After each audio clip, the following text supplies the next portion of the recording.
The reality of my life in federal cybersecurity is that my family has never truly understood what I do for a living. In fact, they still don't.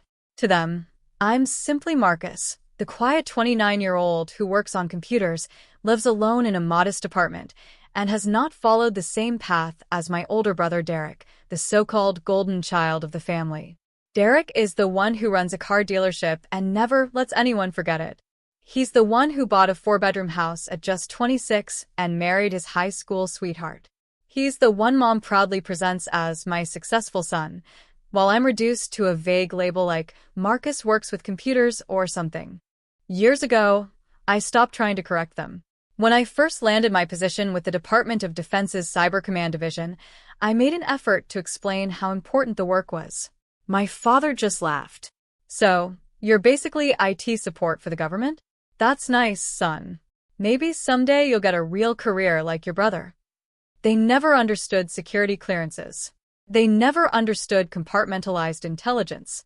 And they certainly never understood that the worthless laptop I carried contained encrypted access to systems responsible for monitoring threats against national infrastructure. But I could never tell them that. My entire career existed behind layers of non-disclosure agreements and strict security protocols. So in their eyes, I remained just Marcus, the guy who works with computers, earns decent money, and does something vague, boring, and unimportant that nobody bothered to ask about. This misunderstanding shaped everything about my place in the family. Every Sunday, dinner reinforced it. At my parents' house, the family hierarchy played out like clockwork.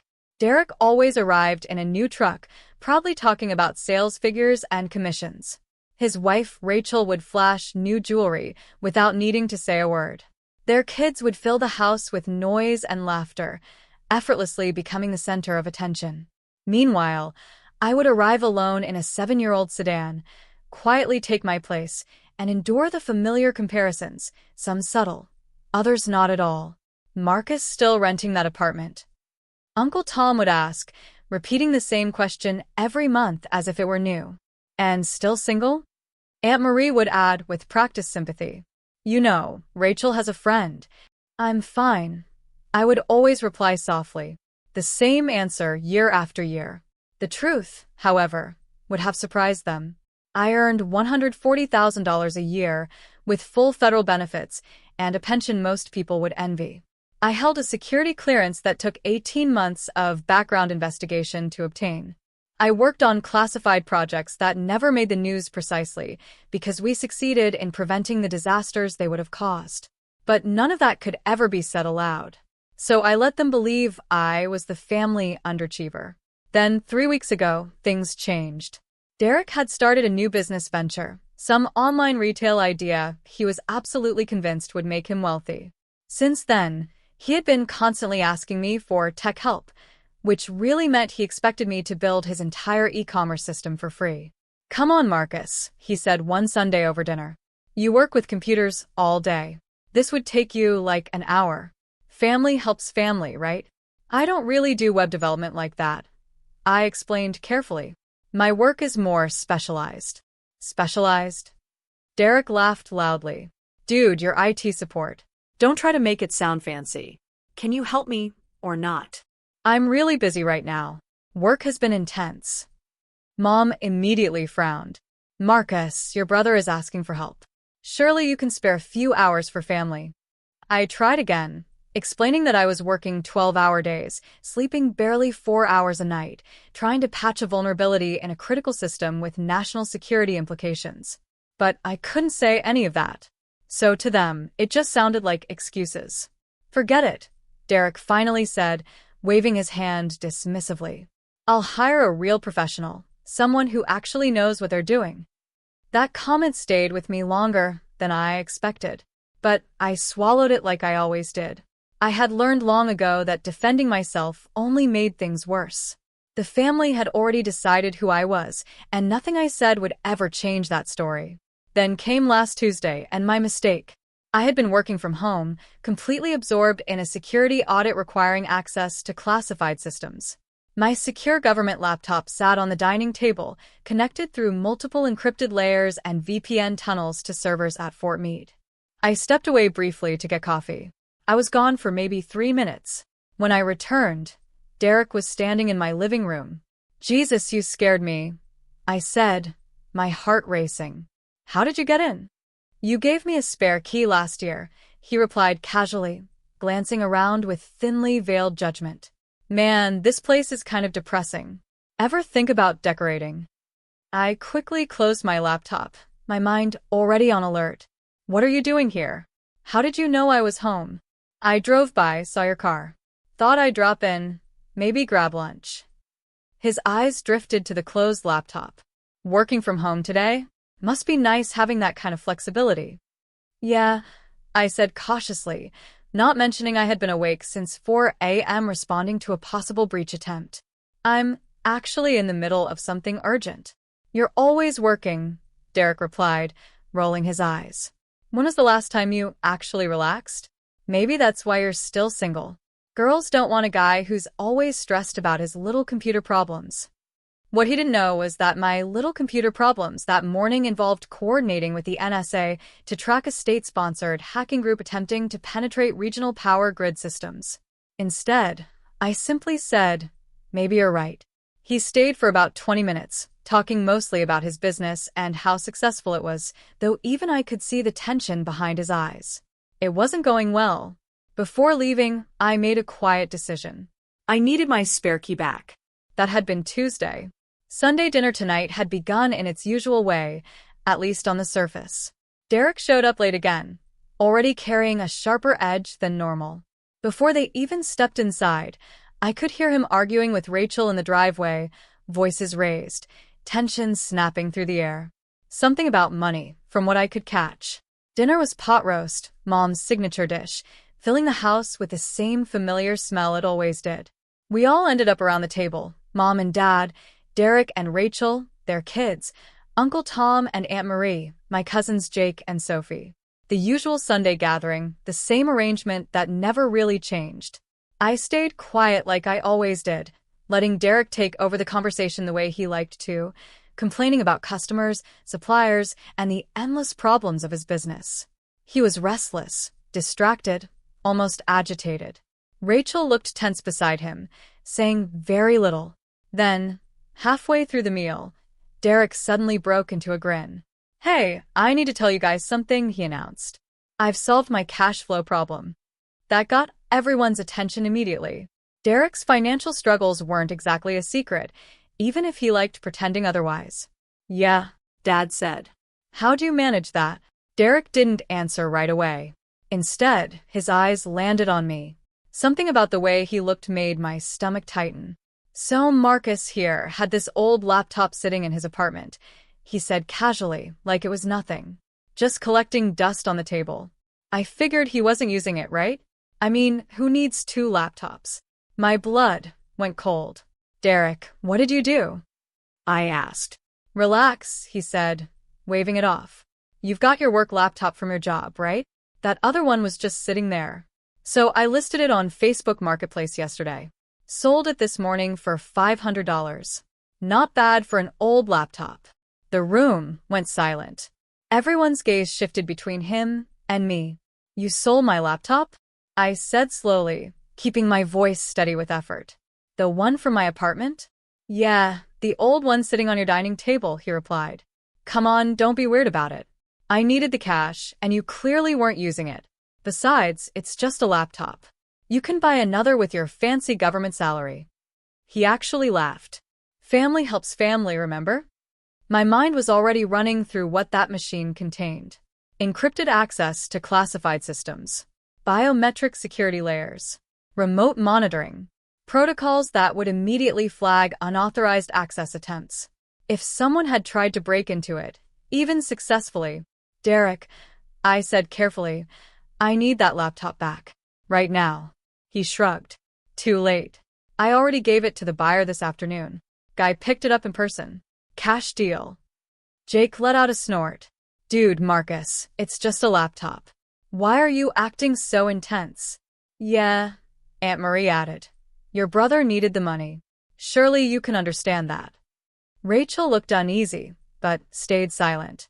The kids kept eating, unaware or uninterested. Mom frowned at me. Marcus, you're making a scene. Derek made a mistake, but it's just a computer. Can't you let it go? Derek leaned back, emboldened now that the table was shifting toward him. Sold your worthless laptop for $500, he said with a grin. Finally got rid of your junk. Jake and Sophie even high-fived him across the table. What are you going to do about it? Derek pressed. Call the police? He looked around, waiting for approval, almost amused by the idea. My brother can't even handle family borrowing his old junk without turning it into a federal case. The irony of that line would land later, just not for him yet. I stood up slowly, folding my napkin and placing it beside my plate. I need to make a phone call, I said evenly. Excuse me. Oh, come on, I'd said. Derek was the one calling after me. Don't overreact. It's only a useless laptop. I stepped outside to my car, pulled out my personal phone. I never used personal devices for classified communication, but there was an emergency protocol in place. I dialed my supervisor's direct number. Thompson answered immediately. Thompson here. It's Marcus Chin. Code Black. My secondary secure device has been compromised. There was a brief silence on the line. Explain, she said. I gave her the short version. A family member removed the device from my residence without permission. It was sold to an unknown purchaser. The device is now unaccounted for. When did this happen? Her tone sharpened. Approximately 4 hours ago. The transaction is complete. Another pause. Stay exactly where you are. Do not discuss this with anyone. How quickly can you reach your brother and identify the buyer? I'm currently at a family dinner with him. Good. Keep him there. Act normal. I'm escalating this to cybercrimes and activating the tracking protocol. A response team will be at your location within 30 minutes. Understood. Marcus, her voice softened slightly. This is not your fault. You followed procedure by keeping it at your residence. Your brother committed a federal offense. Do you understand? Yes, ma'am. This is going to be difficult for your family. Are you prepared for that? I already knew the answer. I'd spent years absorbing the comparisons to Derek, the dismissive comments, the way they treated my work like it was invisible because I couldn't explain it in simple words. Yes, ma'am. I hung up and stood in the driveway for a moment, studying myself. The device had multiple layers of security. Remote tracking was active by default. The moment someone tried to power it on without my biometric authentication, alerts would trigger immediately. If they attempted to bypass protections, the system would lock itself and transmit its coordinates. Cyber Crimes was already tracking it. They'd been notified the instant the security breach occurred. Derek had just sold classified federal property to an unknown buyer. That alone meant theft of government assets, unauthorized access to classified systems, and several additional federal charges on top of that. All for $500. I went back inside. Nothing had changed. The family was still eating, conversation continuing as if nothing had happened. Derek was casually talking about his business plans, already moving on like the laptop never mattered. Everything okay? Mom asked as I sat down. Yeah, I said quietly. Just work stuff. Dad shook his head. They work you too hard at that place. I picked up my fork and waited. 20 minutes later, my phone buzzed. Unknown number. Team is in position. Maintain normal behavior. Suspect must not leave. I glanced across the table. Derek was laughing with Uncle Tom, showing something on his phone, probably his website, completely unaware. 5 minutes later, there was a knock at the front door. Dad frowned.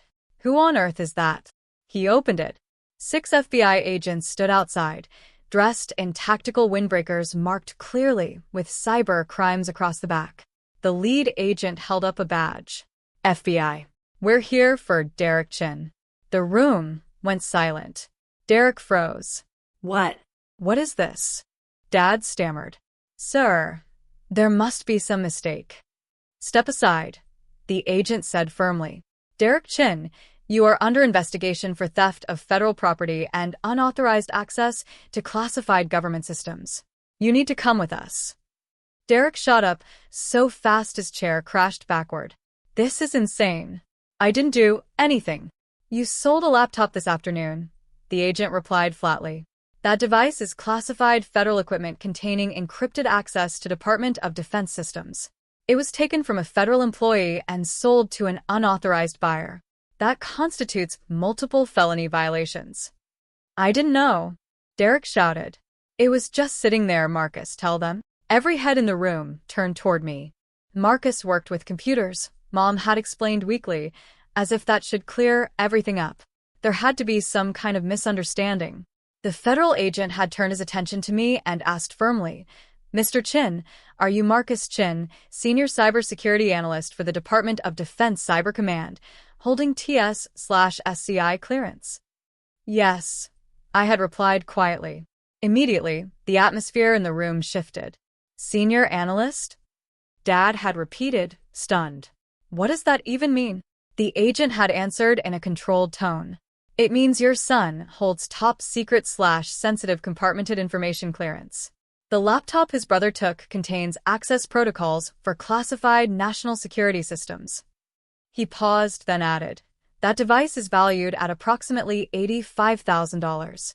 However, the intelligence stored on it cannot be measured in monetary terms. 85,000, Aunt Marie had whispered, covering her mouth. Just the hardware alone. Another agent had stepped forward. The data is classified. Mr. Derek Chin, we need immediate information regarding the buyer. Where is the laptop now? Derek had been visibly trembling. I sold it to some guy on Facebook Marketplace. He paid cash. I don't know his real name. It was probably a fake profile. You sold classified government property to an unidentified individual, the agent had said coldly. Do you understand the seriousness of what you've done? I didn't know, Derek had insisted, panic rising in his voice. Marcus, you never told me. You just said you worked with computers. How was I supposed to know? How were you supposed to know? I had cut in, still calm. My name is literally on the device. It carries Department of Defense property tags. It requires biometric authentication. There are multiple warning labels stating unauthorized access is prohibited. I didn't look, Derek had shouted. It just looked like an old laptop. You enter my apartment without permission. I had continued evenly. You took federal property and sold it to an unknown person. You never even asked if you were allowed to take it. I used to borrow your stuff all the time when we were kids, he had fired back. That's the point, I had said. We're not kids anymore. Rachel had begun crying. The children looked confused and frightened. Mom had sunk into her chair, one hand over her mouth. Dad looked completely stunned, as if the reality of what he was hearing hadn't fully reached him yet. We've already located the device, another agent had announced while checking a tablet. Tracking activated the moment the buyer powered it on. Local law enforcement is en route to that location now. He then turned back. Mr. Derek Chin, you will need to come with us for questioning. Derek's voice had cracked. Am I under arrest? Not at this time, the agent replied. But you are facing serious federal charges. We strongly advise full cooperation and immediate legal representation. Jake had finally spoken up. This is insane. Marcus, tell them this is a mistake. Tell them Derek didn't mean anything. I had looked at him directly. He stole classified government property and sold it to an unknown buyer. That is not a mistake. That is a crime. He's your brother, Sophie had shouted. How can you just stand there? He committed a federal offense, I had said simply. I don't have a choice in that. Neither does he. Uncle Tom had stood up sharply. Now hold on. This family doesn't turn on each other. Marcus, you need to tell them this is a misunderstanding. The lead agent had stepped in immediately. Sir, that is not Mr. Chin's decision. His tone had remained firm and final. Federal law is very clear regarding theft and unauthorized possession or transfer of classified materials. Your nephew has committed the crimes, and the evidence has already been fully recorded and verified. This is no longer a private family issue. It has escalated into a matter of national security. Derek had already been restrained in flex cuffs strictly for transport procedures, the agents explained, before being escorted out toward an unmarked SUV. Rachel had trailed behind him in tears, struggling to comprehend what was unfolding. The children stood nearby, visibly shaken and confused by the scene. Over the next hour, the agents carefully processed everything. They documented statements, photographed Derek's phone, examined transaction histories, and methodically explained each step of their procedure. Eventually, my mother turned toward me, her face streaked with tears. "You allowed them to take your own brother," she said, her voice breaking. "He unlawfully obtained classified government property," I replied calmly. "Once that happened, the consequences were already set in motion. I didn't cause this, he did." "You never told us anything," my father suddenly erupted. "We thought you were just some low-level computer technician. You never mentioned anything important." "I couldn't," I answered. "My work is classified. I'm legally prohibited from discussing it. That's what security clearance means." Aunt Marie then spoke slowly, disbelief in her tone. "So all this time while we thought you were struggling, you were actually what? Some kind of undercover spy?" "I'm not a spy," I corrected firmly. "I'm a cybersecurity analyst. I protect critical infrastructure systems from hostile cyber threats. And I've never asked anyone here to pity me." At that moment, the lead agent completed his paperwork and stepped toward me. "Mr. Chin, you are required to report to our office tomorrow for a full debrief. Your supervisor has already been informed. You will most likely be placed on administrative leave, pending the investigation." "An investigation into me?" I asked. "It is standard protocol whenever a secure device is compromised," he explained. "This is not punitive. From what we can see, you followed all required security procedures. However, we must document everything and confirm that no further breaches occurred." I gave a small nod. "Understood." Then, lowering his voice so only I could hear, he added, "For what it's worth, you handled everything correctly. Your brother made his own decisions." After the agents left, the room fell into a heavy, stunned silence. $85,000, my Uncle Tom finally muttered. "For a laptop?" "It wasn't an ordinary laptop," I explained. "It was specialized hardware, custom encryption systems, biometric authentication, remote tracking, and built-in data destruction protocols. It also had secure access to networks that monitor power grids, water treatment systems, and transportation infrastructure." I paused before adding, "In short, the systems that keep the country running." "Jesus Christ," my father exhaled. "You protect all of that?" "I'm part of a team," I said. "We track threats, patch vulnerabilities, and respond to cyber attacks. Most of what we do prevents disasters the public never even hears about." "Why didn't you ever tell us?" my mother asked, her voice trembling. "Because I wasn't allowed to," I replied. "And honestly, because no one ever seemed interested. Whenever I tried, it was brushed off or turned into a joke.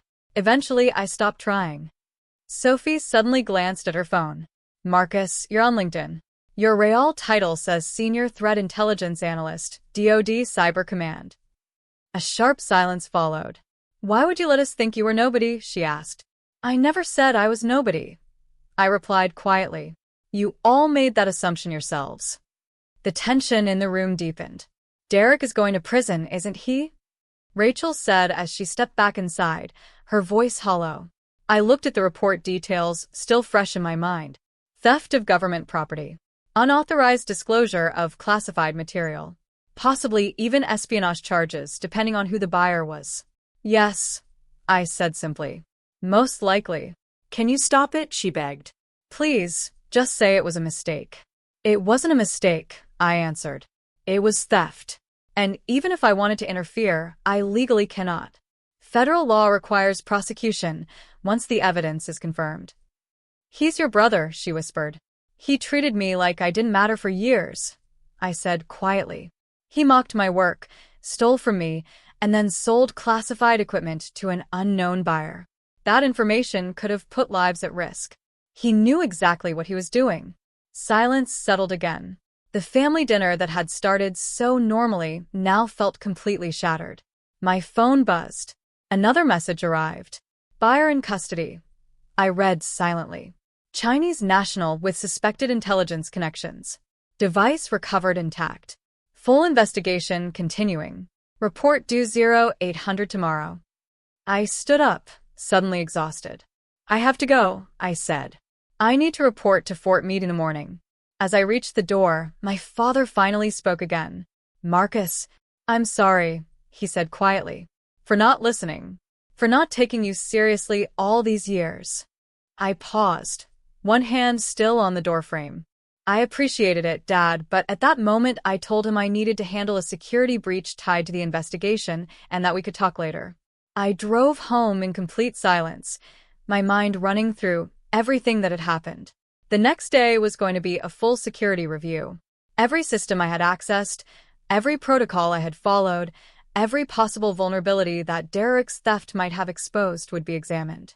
My clearance would be reviewed, and my judgment would inevitably come under scrutiny, all because my brother believed he could make quick money. The hardest part was that I had actually seen it coming. I knew Derek was struggling financially. I knew he was desperate. And still, I trusted him enough to give him a key to my apartment, still allowed him into my personal space where classified materials existed. That was my only real mistake. 3 days later, I was sitting in a conference room at Fort Meade with my supervisor, 2 FBI agents, and a representative from the Office of Personnel Security. They explained that the buyer was a Chinese intelligence officer operating under corporate cover.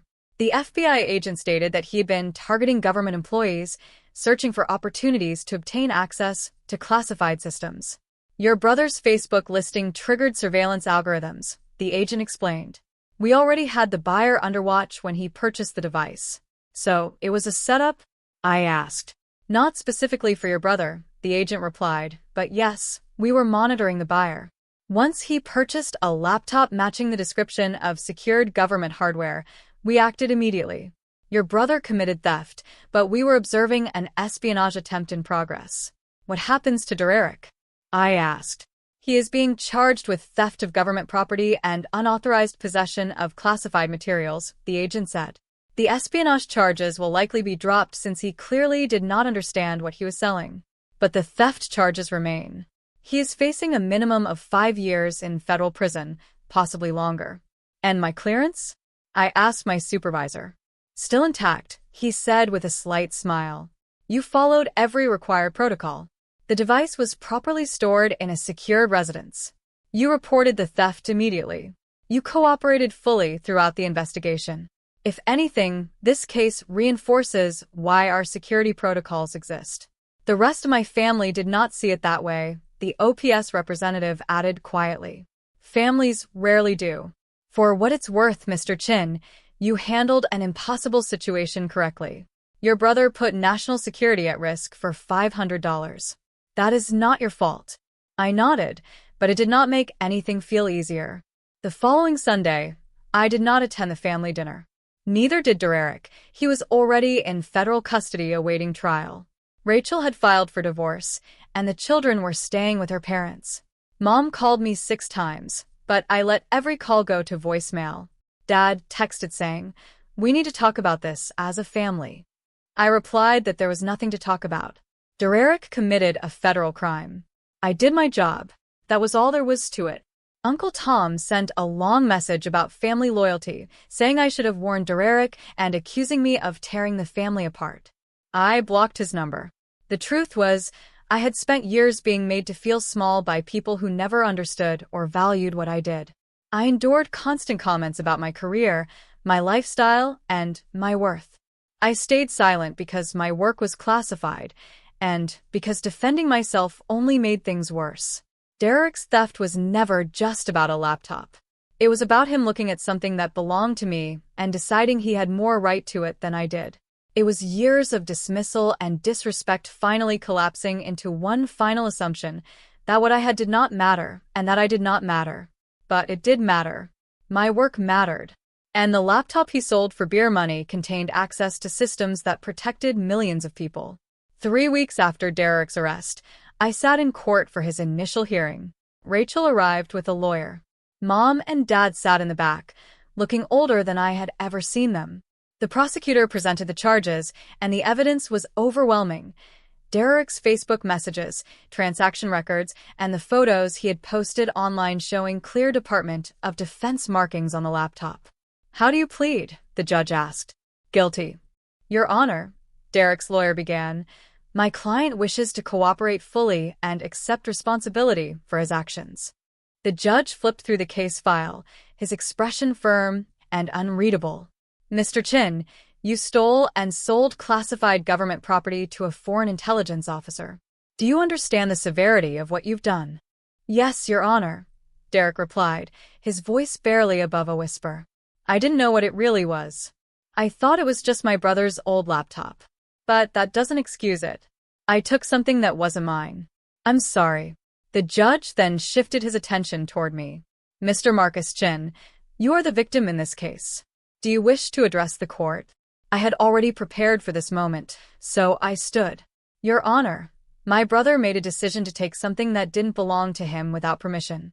Whether he understood its value or not, that decision carried consequences. I don't believe he intended to compromise national security, but I do believe he must be held accountable. I will accept whatever sentence the court deems appropriate. The judge gave a slow nod. Sentencing will be set for 6 weeks from today. Mr. Derek Chin will remain in custody until then. This court is adjourned. As they escorted Derek out, he glanced back at me one final time. No anger, no pleading, just a quiet, hollow defeat. Outside the courthouse, my father caught up with me. Marcus, wait. I stopped and turned. Your mother and I have been talking, he said. We never really understood what you do. We never took it seriously. And we're sorry for that. All right, I said cautiously. But Derek is your brother, he continued, voice tightening. 5 years in federal prison, it will ruin him. His children will grow up without him. Rachel is already filing for divorce. Everything is falling apart. I understand, I replied. Can't you do something? He pressed. Talk to someone? Reduce the charges somehow. I looked at him properly then. The worry, the desperation, the hope that I could somehow undo what had already been done. No, I said quietly. I can't. And even if I could, I wouldn't. Derek made a choice. He stole classified government property and sold it to someone who turned out to be a foreign intelligence officer. If that information had been compromised, people could have died. That's not something that gets overlooked just because he's my brother. So you're choosing your job over family? My father asked bitterly. I'm choosing national security over excusing a serious crime, I answered. This isn't about my job or my family. It's about doing what's right. He stared at me like I was a stranger. Maybe, in that moment, I was. I don't know if I can forgive you for this, he said. I'm not asking you to, I replied. Then I added, but understand something. Years ago, this family made me feel like what I do didn't matter. Like I was less than Derek because I didn't drive expensive trucks or own a house. I paused, then continued, my voice steady. But what I do matters. That laptop Derek sold for $500 gave access to systems that protect lives. I won't apologize for protecting those systems, and I won't apologize for holding him accountable. Then I walked away. Back to my car. Back to my quiet apartment. Back to the classified world my family would never truly understand. 8 weeks later, Derek was sentenced for years in federal prison followed by 3 years of supervised release. He was sent to a minimum security facility in Pennsylvania. Rachel filed for divorce 2 months after sentencing. The children were allowed to visit him once a month. His job at the dealership was gone.